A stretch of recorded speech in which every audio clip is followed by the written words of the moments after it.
My brothers and sisters, sometimes the greatest danger in your life is not the stranger outside your home, but the heart sitting right next to you. We often imagine Shaytan whispering from a distance, yet many times he reaches you through the people you trust, the people you love, the people you would never suspect.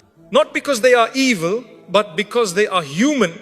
And Shaytan knows exactly where your emotional doors are unlocked. So listen carefully today. This is not about blaming others. This is about recognizing how easily we can be misled when we let our guard down with the wrong influences. One, when love blinds you to what is wrong. My brothers and sisters, one of the most powerful tools Shaitan uses against us is not hatred, it is not anger, it is not violence, it is love.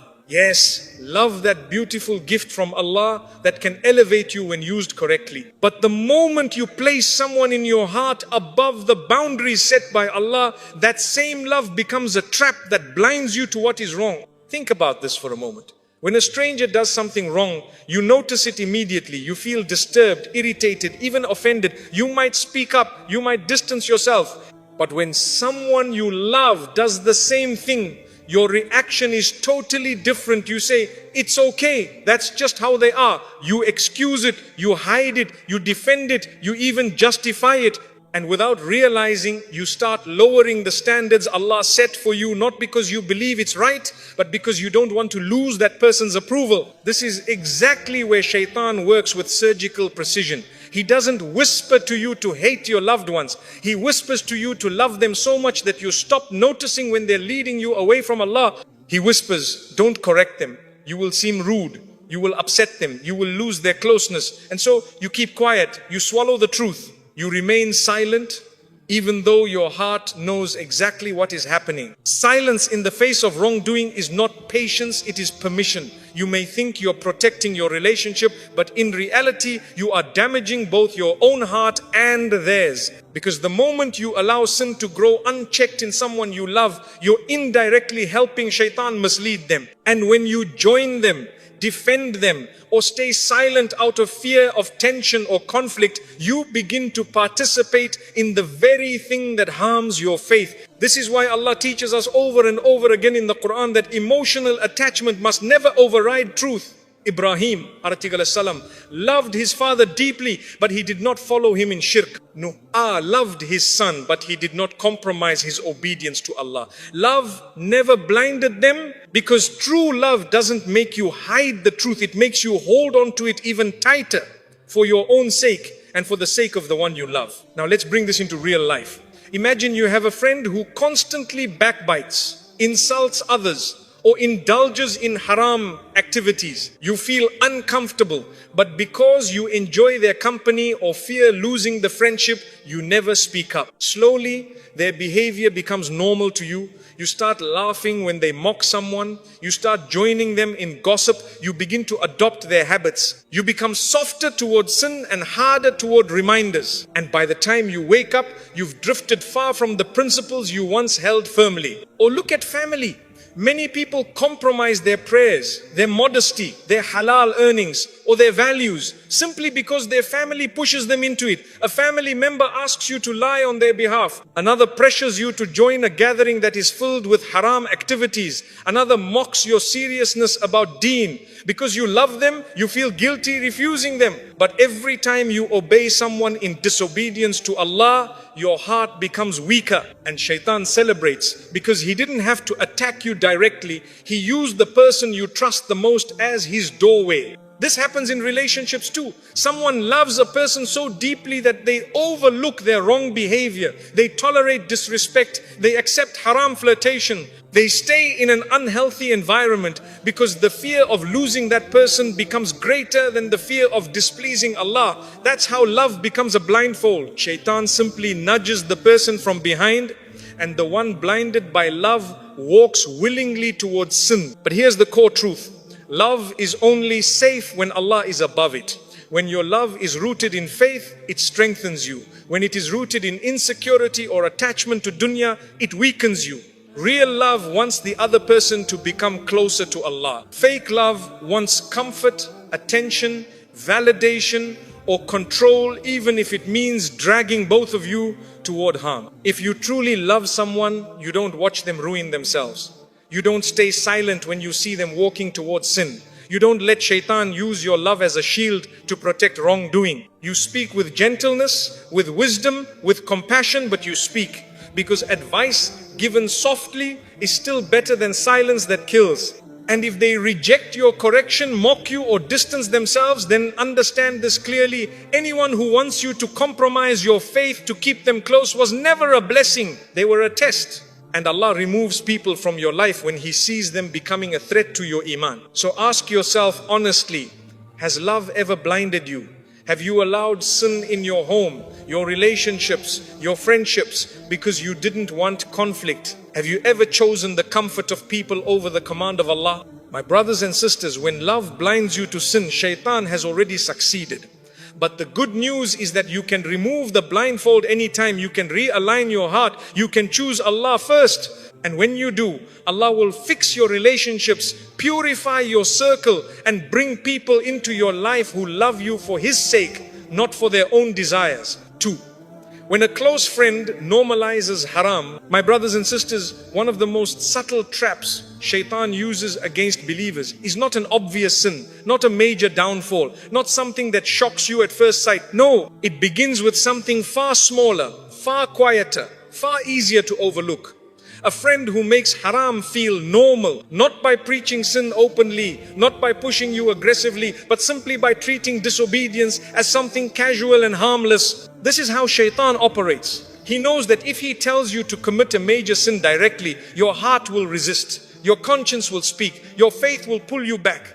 But if he introduces that same sin through someone you trust, someone who makes you laugh, someone who makes you feel comfortable, someone whose presence feels easy, then your heart lowers its guard without even realizing it. Because you're not just influenced, you're influenced by someone you like. Think about it.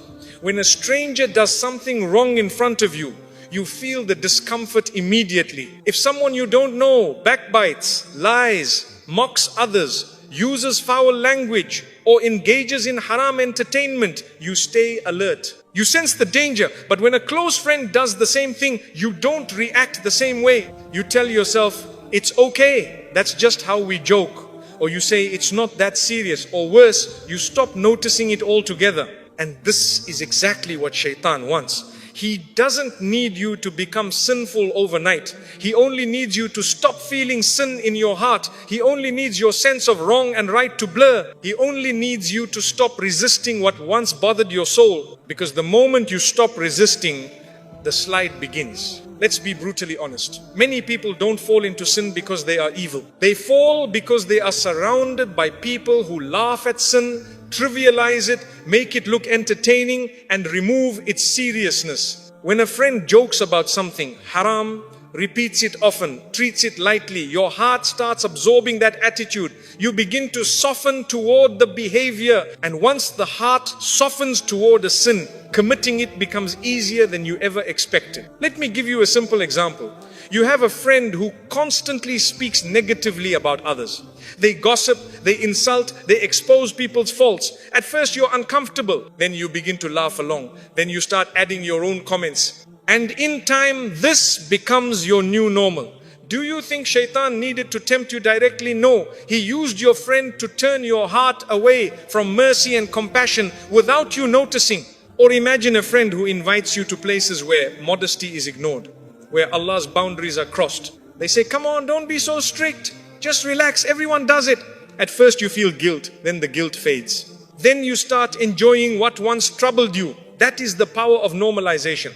And Shaytan is the expert of normalization. Shaytan loves the friend who says, come on, it's not that serious. He loves the friend who says it's just a joke. He loves the friend who says, we're young, enjoy life. Because he knows those sentences repeated over time kill your spiritual sensitivity. He knows the heart doesn't corrupt through one big event, it corrupts through repeated exposures that feel harmless. And here's the part most people don't want to admit. The people who normalize haram in your life don't do it because they hate you. They do it because they are trapped themselves. Their hearts have already been softened towards sin. Their standards have already been lowered. They think they are just being fun or relaxed. But what they don't realize is that they've become an instrument for Shaytan, a tool he uses to drag others with them. That's why the Prophet Muhammad, peace be upon him, told us so strongly about choosing friends carefully. One friend will strengthen your faith, and one friend will silently destroy it without ever raising their voice. You don't need someone who lectures you daily. You just need someone who reminds you of Allah simply by how they behave, how they speak, how they carry themselves, what they avoid and what they encourage. Now look at your own life. Think about your circle. Who makes sin feel light to you? Who makes you comfortable with behavior you once avoided? Who pulls you toward gatherings, jokes, conversations, or lifestyles that weaken your connection with Allah? That person might not hate you, but their influence is dangerous. And dangerous influence is often more harmful than dangerous intention. Let me share something deeper. Shaytan doesn't attack your friendship. He attacks your loyalty. He wants you to value the bond more than you value obedience to Allah. He wants you to fear losing your friend, but not fear losing your iman. He wants you to stay quiet when your friend does wrong, because he knows your silence is easier to achieve than your sin. First he silences you, then he slowly reshapes you. That is his strategy. But there is another side to this. Some of you are that friend to someone else. You may not realize it, but your choices, your jokes, your habits might be normalizing sin for someone who trusts you. You might be the doorway Shaitan uses to reach their heart. And that should shake you. Because causing someone to fall even unintentionally is not something small. This is why we must constantly check our own character. Not just for ourselves, but for the people who walk beside us. So what do you do if you recognize this problem? You don't cut people off harshly. You don't humiliate them. You don't act self-righteous. You simply begin protecting your heart. You set boundaries. You reduce environments that weaken you. You shift conversations. You gently remind them when appropriate. And if someone refuses to respect your values, then step back quietly. You are not obligated to stay close to anyone who pulls you away from Allah. My brothers and sisters, a friend who normalizes haram is not harmless. They are one of Shaitan's easiest tools. And the most dangerous part is that the harm doesn't feel like harm. It feels like fun, comfort, belonging. But the price is paid with your heart. 3. When family pressure pushes you away from Allah, my brothers and sisters, this is one of the hardest realities to face. And most people are too afraid to talk about it honestly. Sometimes the people who share your blood, the people you love, respect, and grew up with, become the very force that pulls you away from Allah. Not because they are villains, but because they are human beings shaped by habits, culture, ego, and desires. And Shaitan knows this. He knows that you fear disappointing your family more than disappointing Allah. So he uses that fear against you. Let's be real. When a stranger mocks you for praying, you ignore them. When a co-worker belittles your modesty, you don't care. But when your own mother tells you, "Why are you so religious suddenly?" Or your father says, "Stop acting like a sheikh." Or your siblings roll their eyes at your attempt to improve, it hits differently. It hurts deeper. And that emotional weight becomes the doorway Shaitan uses to pressure your heart into silence, compromise, or complete surrender. Family pressure is powerful because it's tied to love, obligation, respect, and fear of conflict. These emotions aren't small. They can move mountains, and they can also move you away from the right path if you don't stay conscious. Let's break this down properly. There are homes where a young person wants to pray, but as soon as they get up for salah, a family member mocks them. "Why are you acting holy? You weren't like this before." Instead of encouraging you, they embarrass you. They make you feel abnormal for trying to obey Allah. And if your heart is not strong, you start doubting yourself. You start thinking maybe you're overreacting, maybe you're doing too much, maybe it's easier to just skip the prayer so you don't get questioned again. And that's exactly how Shaitan works, not through direct temptation, but through emotional pressure. There are families where a young woman wants to wear hijab. She feels conviction, sincerity, and a desire to please Allah. But her parents say you look old. Her siblings say people will judge you. Her friends say you're ruining your style. They attack the act of worship through embarrassment, insecurity, and fear of social perception. And this pressure becomes heavier than the command of Allah unless her heart stays firm. There are families where someone wants to earn halal income, but their relatives push them toward shortcuts, deception, or unethical business because this is how everyone does it. They make halal seem unrealistic and haram seem necessary. If you resist, they call you weak. If you insist on principles, they say you'll fail in life. They weaponize fear of poverty, fear of embarrassment, and fear of being left behind. And Shaytan feeds these fears until you start questioning whether obeying Allah is even practical. Then there are homes where trying to avoid haram gatherings becomes a battle. You want to stay away from mixed, inappropriate parties or events filled with alcohol, gossip, and indecency. But your family says, stop being dramatic. Just sit quietly. Don't embarrass us. Notice the pattern. Whenever someone pressures you toward disobedience, they always use shame as a tool. Not because they care about Allah, but because they care about appearances, comfort, and fitting into society. Shaitan loves families that operate through shame. He loves households where religion is mocked, where piety is labeled extreme, where sin is accepted because this is our culture. He doesn't need to whisper to you, he whispers to them and they deliver the message with emotional force. But here is the truth most people avoid. Family does not excuse you from responsibility before Allah. Their influence does not change your accountability. You will not be able to stand before Allah on the day of judgment and say, Ya Allah, I didn't pray because my mother didn't like it. Or, Ya Allah, I committed haram because my father pressured me. Or, I removed my hijab because my relatives mocked me. Allah gave you a heart. He gave you conviction. He gave you truth. What you choose to do with that truth is your test. And let's be clear, Islam never asks you to fight your family. It never asks you to be rude, arrogant, or harsh. It asks you to be respectful, gentle, patient, and wise while staying obedient to Allah. The moment you start bending your religion to keep the peace at home, you've misunderstood peace. Peace built on disobedience is not peace, it's surrender. And surrender is exactly what Shaitan wants. You must learn to distinguish between respecting your family and following them blindly. Those are not the same. Respect is required. Blind obedience is not. Your family is not your God. Your culture is not your guidance. Your love for them cannot override your loyalty to Allah. Some of you live in homes where your transformation threatens people. They mock your religiosity because your worship reminds them of their own laziness. Your modesty exposes their lack of discipline. Your prayers make their excuses uncomfortable. Your growth shakes the comfort of everyone who has settled into a careless lifestyle. They are not attacking you, they are protecting their own comfort. And Shaitan uses that insecurity to pressure you. But listen carefully, Allah never tests you without also strengthening you. For every family member who discourages you, Allah sends someone, even if it's one person, who encourages you. For every voice that belittles your worship, Allah puts a voice inside your heart, reminding you of the truth. For every moment you feel alone at home, Allah surrounds you with His angels when you stand in prayer. You're not alone, you're being shaped. Let's be even more blunt. If your family's approval requires you to disobey Allah, then their approval is harmful.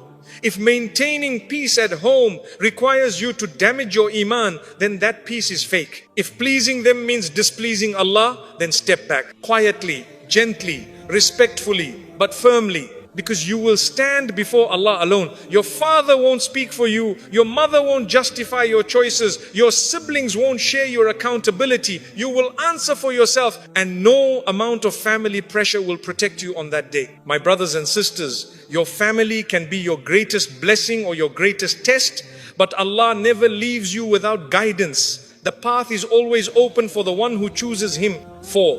When anger spreads through relationships. My brothers and sisters, anger is one of the most dangerous entry points Shaitan uses, not because anger itself is forbidden, but because uncontrolled anger turns a small spark into a wildfire that destroys relationships, wounds hearts, and poisons entire households. And Shaitan does not whisper to only one person during anger. He whispers to both sides, pushing them step by step toward emotional destruction. Most sins require effort. Anger requires nothing. It erupts instantly, without planning, without warning. That is why the Prophet Muhammad, peace be upon him, gave such strong advice when a man asked for guidance. He said, do not get angry. The man repeated the question and the Prophet continued repeating the same answer. Why? Because once anger hijacks your heart, Shaytan takes control of your reactions, your tongue, your decisions, and your dignity. Listen carefully. Shaytan doesn't need your entire heart during anger. He only needs one moment, one reckless sentence, one insult, one uncontrolled reaction, and relationships you have built over years can break in seconds. Think about your own life. How many families have stopped speaking to each other because of a single argument? How many friendships ended with one heated exchange? How many marriages crumbled because one spouse reacted in anger without restraint? The destruction rarely comes from a major issue. It usually comes from the words thrown like knives when tempers explode. This is Shaitan's work. He doesn't plant hatred first, he plants irritation. He plants ego. He plants impatience. And when the heart is heated, he pushes it over the edge. What makes anger so dangerous is that it doesn't need truth. It only needs emotion. In moments of rage, even intelligent people say foolish things. Even gentle people become harsh. Even patient people lose control. Then when the anger fades, the damage remains and words cannot be taken back. This is why the Prophet warned us that anger is from Shaytan, and Shaytan is made of fire. Fire only spreads when you feed it. Now look at how anger spreads through relationships. Let's say one person comes home stressed. Shaitan whispers to them, just snap, they deserve it. They raise their voice. The other person, instead of calming down, hears Shaitan whisper to them as well, don't let them talk to you like that. Respond stronger. And suddenly two voices rise, two hearts burn, two egos collide. And Shaitan steps back, satisfied, watching them destroy each other while thinking they're defending themselves. Then the anger moves outward. When one person is hurt, they treat someone else harshly. Then that person carries the frustration to another, and suddenly the entire household is tense. One person's moment of weakness infects everyone around them. Shaitan doesn't need to whisper to every individual, he only needs to ignite one heart. The rest is emotional chain reaction. Let's be brutally honest. Many of you grew up in homes where anger was normal. You saw parents fight. You saw siblings insult each other. You saw love mixed with harshness. Over time, you began to believe that yelling is communication, that insults are part of family life, that blowing up is just how people are. Shaitan loves this. He normalizes rage through familiarity. If you see anger your whole life, you stop seeing the danger in it. And once something becomes normal, you stop resisting it. But anger doesn't just destroy relationships, it destroys your connection with Allah. When someone is angry, prayer becomes harder, Quran becomes heavier, kindness feels impossible. You start feeling distant from everything spiritual because Shaitan uses that anger to poison your heart. You may even feel regret or sadness afterward, but the damage has already taken root. Now let's take a deeper look.